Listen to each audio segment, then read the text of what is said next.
지금부터 IBS 인하대학교 방송국의 아침 정규 방송을 시작하겠습니다.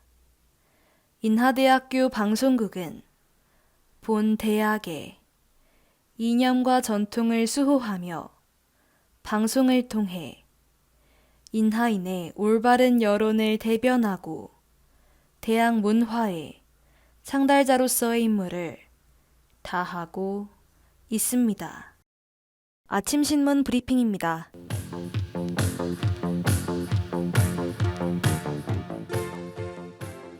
지난 19일자 조선일보 헤드라인 기사입니다. 더불어민주당 이재명 대선 후보가 전국민 재난지원금 지급에 대한 발언을 철회했습니다. 그동안 이 후보와 민주당은 재원 마련에 난색을 표하는 정부에 국정조사까지 언급하며 재난지원금 지급을 밀어붙였습니다. 하지만 지난 18일 이 후보는 야당의 반대 및 예산구조의 어려움을 밝히며 재난지원금 추가 지급을 언급한 지 20일 만에 해당 발언을 취소했습니다. 이는 최근 여론조사에서 전국민 지원금 지급 반대 여론이 70%에 육박할 정도로 높고 재원이 모자라다는 현실론을 반영한 것으로 보입니다. 민주당은 올 연말까지 들어오는 19조 원의 추가 세수로 지원금을 마련할 계획이었으나 실제 가용 재원은 턱없이 부족한 것으로 확인됩니다. 이에 국민의힘 허은하 수석 대변인은 지금이라도 이 후보가 발언을 철회한 것에 대해 다행스럽다는 반응을 보였습니다.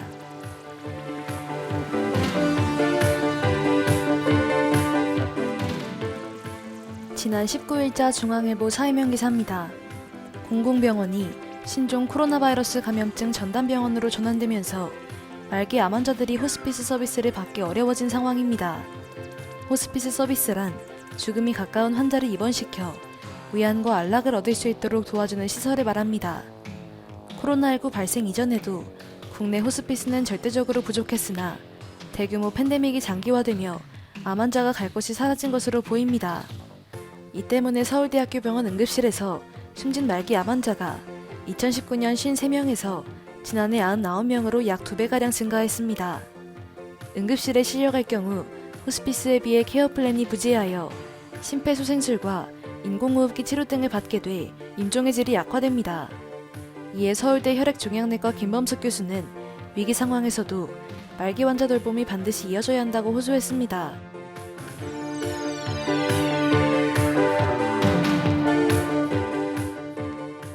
지난 19일자 한겨레 경제면 기사입니다.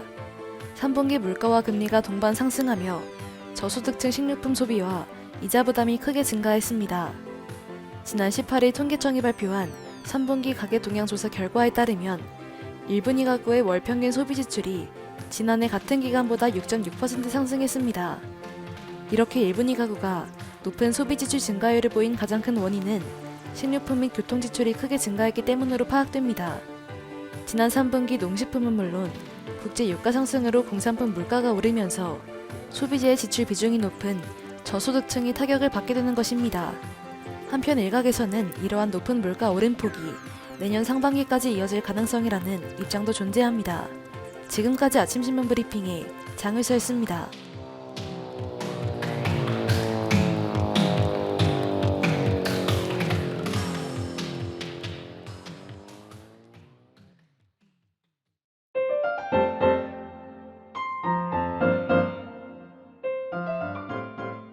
이번 학기도 어느덧 마지막 방송만을 앞두고 있는데요.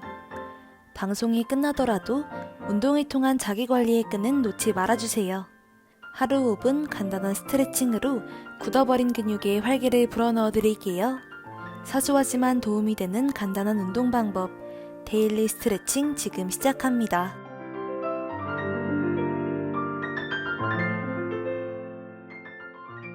운동은 하고 싶지만 시간이 없을 때 간단한 동작만으로 전신에 자극을 주는 물장구 체조를 알려드릴게요. 첫째, 엎드려 누운 후 양손을 포개어 이마 아래에 놓아주세요. 둘째, 양팔과 하트를 고정한 후 상체를 천천히 들어 올렸다 내려주세요. 이때 머리와 함께 어깨와 가슴을 같이 들어 올려주셔야 효과가 극대화될 수 있답니다. 마지막으로 상체를 고정한 후 한쪽 다리를 쭉 편 상태에서 천천히 상하로 움직여주세요. 본격적이고 어려운 운동이 아니더라도 자신만의 운동 레시피를 만들어 꾸준히 습관화하는 것이 가장 중요하답니다. 데일리 스트레칭에서 함께한 동작들로 여러분들만의 운동 레시피를 만들어 보는 건 어떨까요?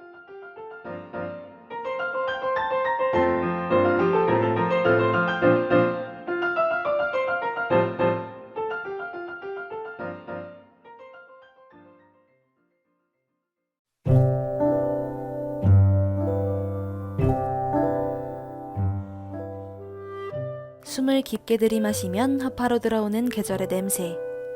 우리는 일상 속에서 너무도 당연하게 맑은 공기와 선명한 사계절을 누리곤 합니다. 하지만 우리가 알지 못하는 사이 지구는 크고 작은 병으로 고통받고 있는데요. 1년째 꺼지지 않는 산불, 마리아나 해구에서 발견된 비닐봉지, 한 달 넘게 지속되는 열대야까지. 대체 지구에서 무슨 일이 일어나고 있는 걸까요? 산업화 이후 1.5도씨 상승해버린 지구의 체온. 지구가 보내는 위험한 신호를 인지하고 고열을 앓는 지구를 치료하는 시간, 지구 처방전, 지금 시작합니다.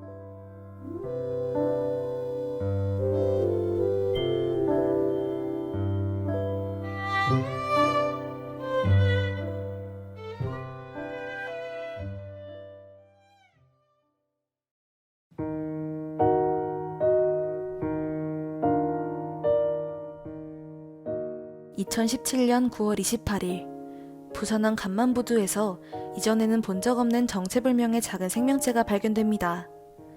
이 생명체는 곧 간만부두에 전기 설비를 망가뜨렸으며 다양한 농작물을 닥치는 대로 먹어치워 막대한 경제적 피해를 안겨주기도 했죠. 뿐만 아니라 이 생명체에 몰린 가축과 사람들은 극심한 통증을 호소했으며 심한 경우 사망에 이르기까지 했습니다.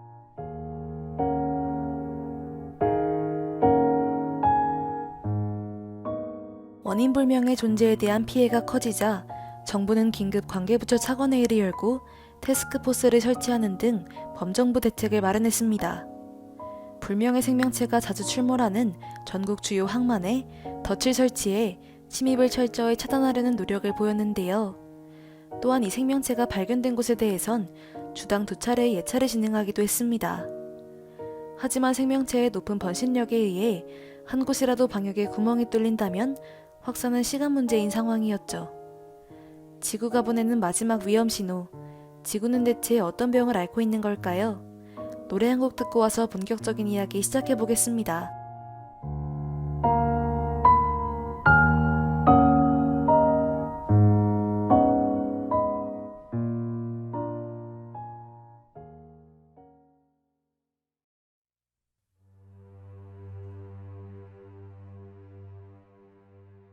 생태계를 교란하고 막대한 경제적 손실과 인명피해를 낳은 이 생명체의 존재는 바로 붉은 불개미입니다. 붉은 불개미는 남미 중부 지역에서 유래하여 1982년 이후 미주 대륙으로 번졌는데요. 그리고 2017년부터 일본 고베, 오사카 등 주요 항만에서 잇따라 발견되다가 처음으로 우리나라에까지 번지게 되었습니다. 붉은 불개미의 주된 유입 경로는 외국에서 들어온 빈 컨테이너로 추측되는데요. 미국, 중국, 일본 등 다양한 나라와 컨테이너를 공유하는 상황에서 선사들이 빈 컨테이너에 어떤 화물을 담아 수송하는지에 대한 정보를 철저히 비밀로 유지하기 때문에 컨테이너 선별 과정도 쉽지가 않은 상황이죠. 특히 붉은 불개미는 독성이 강한 편이라 물릴 경우 극심한 통증을 수반하며 나아가 사망에 이르기도 하는데요. 미국에서는 한 해 평균 8만 명가량이 붉은 불개미에게 물리고 지금까지 100명가량의 사망자가 발생하며 많은 사람들의 기피 대상이 되기도 했습니다.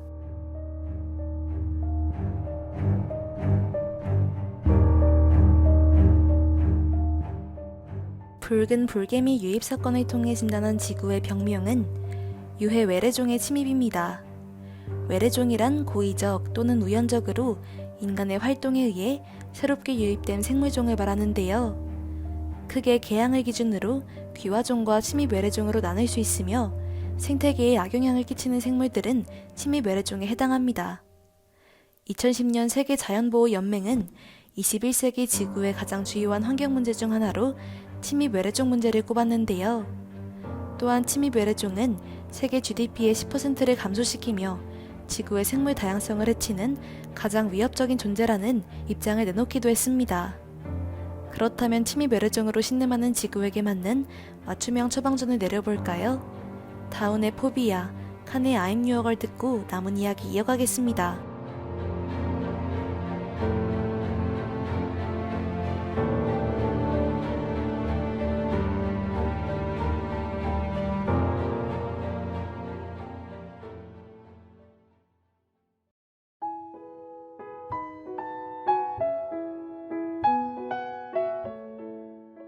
성명 지구, 나이 45억 4천세, 병명 유해 외래종 침입, 증상 생태계 균형 교란에 따른 토착종 소멸.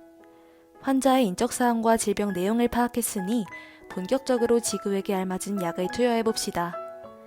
먼저 유해 외래종 침입과 관련해 각 국가들은 어떤 약을 조제하고 있을까요? 먼저 우리나라의 경우 생물 다양성 보전 및 이용에 관한 법률을 통해 국내 생태계를 교란할 수 있는 외래 생물의 침입을 사전에 막으려는 노력을 하고 있습니다. 본 법안을 통해 외래 생물을 크게 유입주의 생물, 생태계 유출금지 생물, 생태계 교란 생물 등 3가지 범주로 구분하여 국내 반입 전부터 관리하고 있는데요. 특히 생태계 유출 금지 생물로 지정된 종을 자연 생태계에 방출할 경우 2년 이하의 징역 또는 2천만 원 이하의 벌금형에 처하게 됩니다.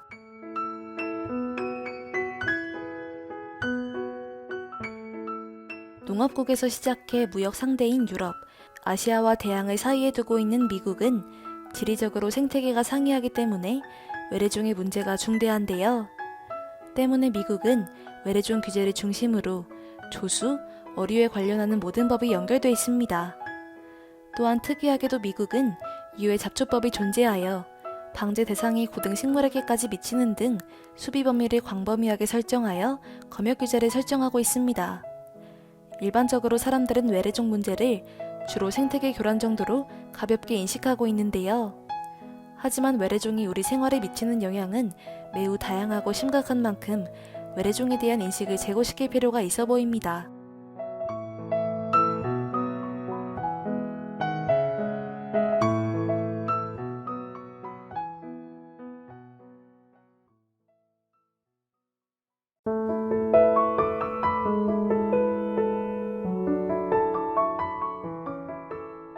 그렇다면 이제는 개인인 우리가 지구에게 투여할 수 있는 약들에 대해 알아봅시다.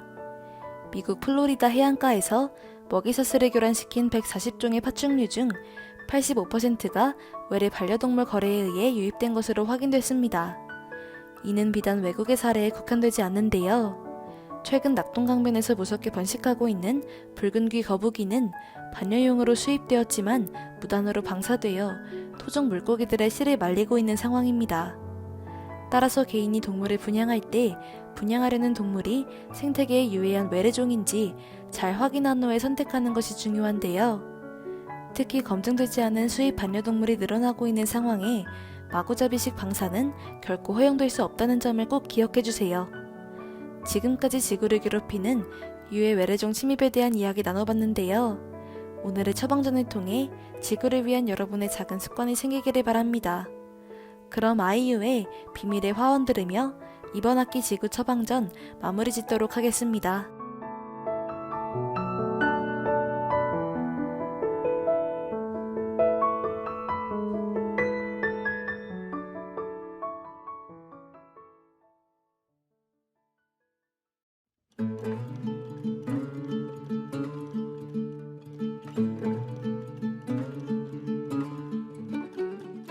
지금까지 제작의 박소은, 기술의 이지수, 진행의 전 장을서였습니다.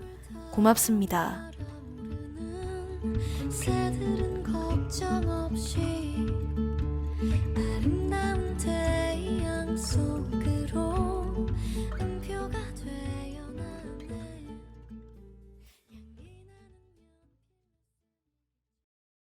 지금까지 여러분께서는 IBS 인하대학교 방송국의 아침 정규방송을 들으셨습니다. 다음 정규방송 시간까지 안녕히 계십시오. 여기는 참된 방송 인하대학교 방송국입니다. IBS